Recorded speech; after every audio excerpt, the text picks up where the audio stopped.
अस्सलाम वालेकुम फ्रेंड्स। आज हम रिव्यू करेंगे ड्रामा सीरियल हम कहाँ के सच्चे थे की सेकंड लास्ट एपिसोड का। मेरे ख्याल में तो ये episodes one of the best episodes में से थी। यूँ समझ लें कि पूरे ड्रामे का निचोड़ इस किस्त में है। और अक्सर ड्रामे इसी तरह होते हैं, जब उनका क्लाइमैक्स आता है वो पूरे ड्रामे का निचोड़ ही होता है। लेकिन कुछ ड्रामे बीच में बिखर जाते हैं और कुछ ने पॉइंट को सही से डिफाइन नहीं कर पाते। मगर मैं समझता हूँ कि इस ड्रामे ने ये बेहतरीन तरीके से किया है।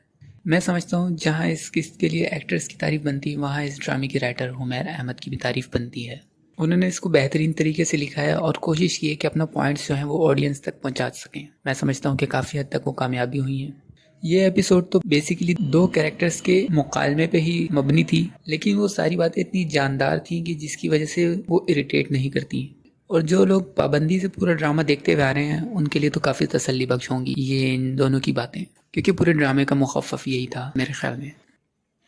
और इस ड्रामे की एक चीज़ जो मुझे बहुत पसंद आई, के बारे में ज़रूर बात करना चाहूँगा मैं। नॉर्मली हमें ऐसा होता है कि शुरू में ही हमें बता दिया जाता है कि ये कैरेक्टर बुरा है, ये अच्छा है, और वो जो बुरा होता है वो मुस्तकिल साजिशें और इस तरह की चीज़ें करता रहता है, जिसकी वजह से हमें पता चलता रहता है कि बुरा है। और एंड में यही होता है कि उसका अंजाम दिखाया जाता है, या तो पागल हो जाता है या मर जाता है, इस तरह ही कुछ होता है। लेकिन जिस तरह इस ड्रामे में हमें दिखाया गया कि जो नेगेटिव कैरेक्टर था, आखिरी एपिसोड में हमें पता चलता है कि उसने तो अपनी तरफ से जो है वो माफ़ी मांग ली थी और अपनी तरफ से वो साफ़ हो गया था। यानी कि नेगेटिव कैरेक्टर नेगेटिव नहीं रहा था, उसने अपने आप को बदल लिया था, वो एक अच्छी इंसान बन गई थी। और देखा जाए तो कुबरा खान और मायरा खान दोनों एक तरीके से इक्वल ही थी।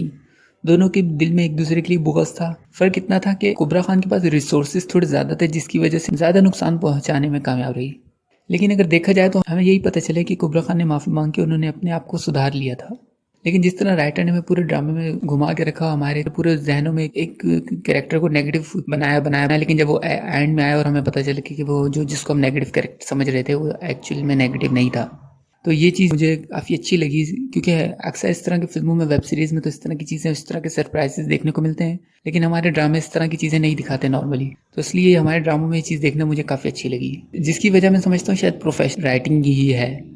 कि जो हुमैर अहमद है वो प्रोफेशनल राइटर है, इसलिए उनको पता है कब कहाँ किस तरह ट्विस्ट एंड टर्न्स देने।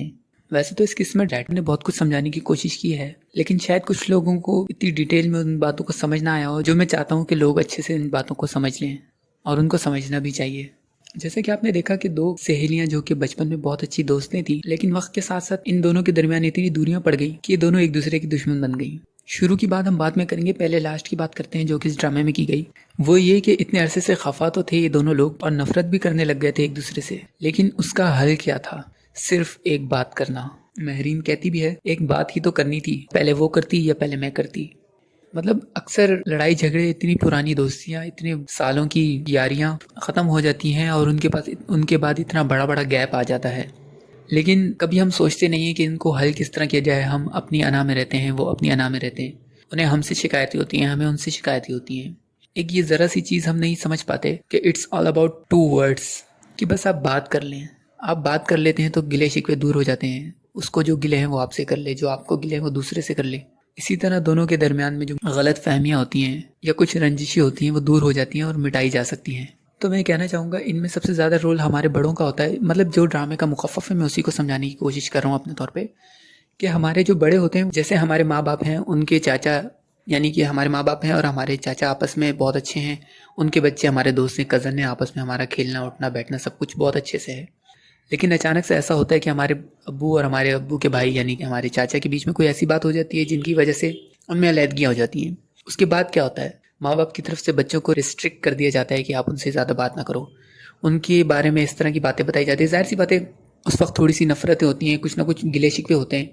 वो भी छोटे से ही होते हैं। वो हमारी दावत पे नहीं आया, उसने हमें बुलाया नहीं, या उसने हमें पूछा नहीं है, इस तरह के एक्स वाई जेड कुछ भी हो सकते हैं, लेकिन वो बहुत छोटे होते हैं। लेकिन उनकी वजह से क्या होता है, वो जो बच्चों में मोहब्बत होती है, बच्चों में दोस्तानापन सब कुछ होता है, वो नहीं रह पाता। वो दूर हो जाते हैं एक दूसरे से और मिलना कम कर देते हैं। और माँ बाप की वजह से उनके दिमाग में परसेप्शन इस तरह का बन जाता है कि शायद वो लोग अच्छे नहीं हैं। अक्सर स्टेटस की वजह से भी रिश्तेदारों में, ख़ानदान में दूरियां पैदा हो जाती हैं, जो कि इस ड्रामे में बहुत अच्छे तरीके से दिखाया कि महरीन जो थी वो गरीब रह गई थी और दूसरी जो थी वो अमीर थी, उसके पास सब कुछ था। तो एक स्टेटस दोनों का चेंज हो जाने से भी बहुत दूरियां पैदा हो जाती हैं। जबकि आप अगर मिलें और बातचीत करें और पुराना वक्त याद करें, जब दोनों एक ही लेवल पे होते थे, एक ही तरह की चीज़ें सबको पसंद और एक ही तरह के खेल खेलते थे, कोई छोटा कोई बड़ा नहीं होता था। लेकिन बड़े होने के बाद स्टेटस जब बीच में आ जाते तो हमें लगता है कि शायद छोटे वाले को लग रहा होता है कि वो हमारे से ऊपर स्टेटस की है और नीचे वालों को लग रहा होता है कि शायद ये हमसे बात नहीं करना चाहते हैं। तो मेरी आप सबसे गुजारिश है कि अगर आपके कोई इस तरह के दोस्त हैं जो आपके बचपन के बहुत अच्छे दोस्त थे और अभी बीच में नाराज़गियाँ हैं किसी भी वजह से, तो प्लीज़ कोई व्हाट्सएप पर मैसेज कर लीजिए, कोई कॉल कर लीजिए, बस कुछ भी करके हैप्पी न्यू ईयर कह दीजिए, कुछ भी करके एक बात कर लीजिए ताकि आपके बीच में रंजिशें ख़त्म हो और पुरानी दोस्ती को दोबारा से ज़िंदा करें।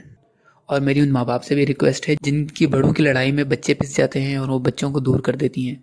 बच्चों की जो मोहब्बतें होती हैं आपस में वो ख़त्म हो जाती हैं हमारे बड़ों की लड़ाई झगड़े में। तो अगर आपको उनसे कोई मसला है तो पहली तो बात है वो मसला क्लियर कर लें, अगर नहीं भी तो कम से कम बच्चों के दिल ख़राब ना करें। और बच्चे आपके नापसंदीदा रिश्तेदारों से फिर दोस्ती रखना चाहते हैं तो उनको प्लीज़ रखने दें। उनके आपस में रिश्ते किस तरह के वो आप शायद समझ नहीं पा रहे, वरना अगर समझ रहे होते तो आप कभी भी उनको उनके दोस्तों से अलग करने या उनसे दूर रहने या उनके साथ ना खेलने या उनसे बात कम करने की तरकीब कभी भी ना देते।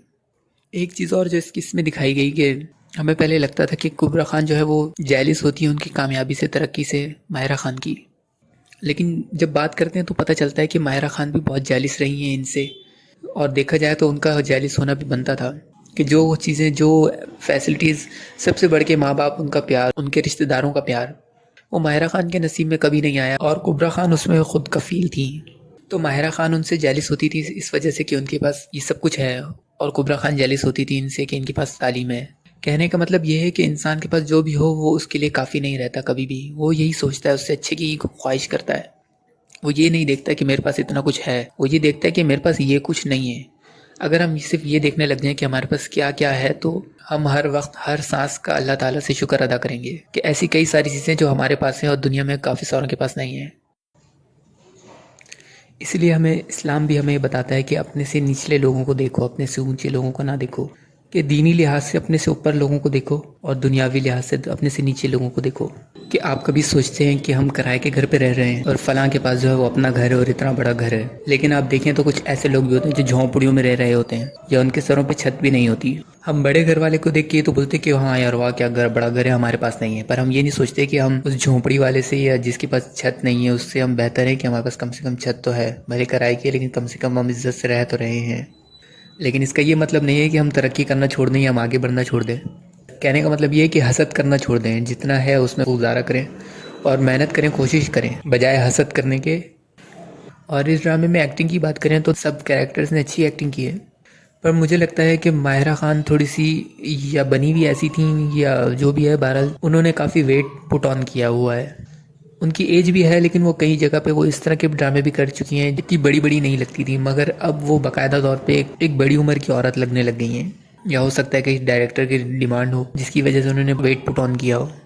और कुबरा खान अपने रोल में बहुत बेहतरीन लगी और वो बहुत अच्छे से उन्होंने रोल निभाया जितना भी निभाया है। मेरे ख्याल में तो ये सेकंड लास्ट एपिसोड ही लास्ट एपिसोड टाइप की है, क्योंकि नेक्स्ट एपिसोड के लिए मेरा नहीं ख्याल कि कुछ इतना खास रह गया है। बस थोड़े बहुत गिले शिकवे रह गए हैं, वो कर लेंगे और माफ़ी न तलाफ़ी वाले सीन है। लेकिन मेरे ख्याल में जो एक्चुअल लास्ट एपिसोड थी वो यही वाली थी, जो एक लास्ट एपिसोड का चार्म होता है कि क्या होगा, कैसे होगा, किस तरह होगा, वो इस सेकंड लास्ट किस्त में था। और जैसे कि इससे पहले की वीडियो में मैं आपको बता चुका हूँ कि ये एक नावल पे बेस्ड ड्रामा है, तो मैंने आपसे कहा था कि मैं नावल और इस ड्रामे में जो फ़र्क है उनके ऊपर एक वीडियो लेके आऊँगा। तो वो वीडियो तकरीबन तैयार है, पर मैं चाह रहा हूँ कि ड्रामे की लास्ट किस्त ख़त्म हो जाए, उसके बाद हम आपसे वो डिटेल शेयर करेंगे और उन दोनों के बीच में जो फ़र्क हैं, क्या चीज़ें अच्छी थी, क्या चीज़ें अच्छी नहीं थी, जो चीज़ें ड्रामे में अच्छी थी, जो नोवेल में अच्छी थी, उन चीज़ों का बखूबी तौर पे आपको बताएंगे। तो अगर आप वो डिटेल मिस नहीं करना चाहते तो प्लीज़ हमारा चैनल सब्सक्राइब कर लें। आपको हमारा काम पसंद आता है, हमारी वीडियो पसंद आती है तो प्लीज़ लाइक ज़रूर कीजिएगा।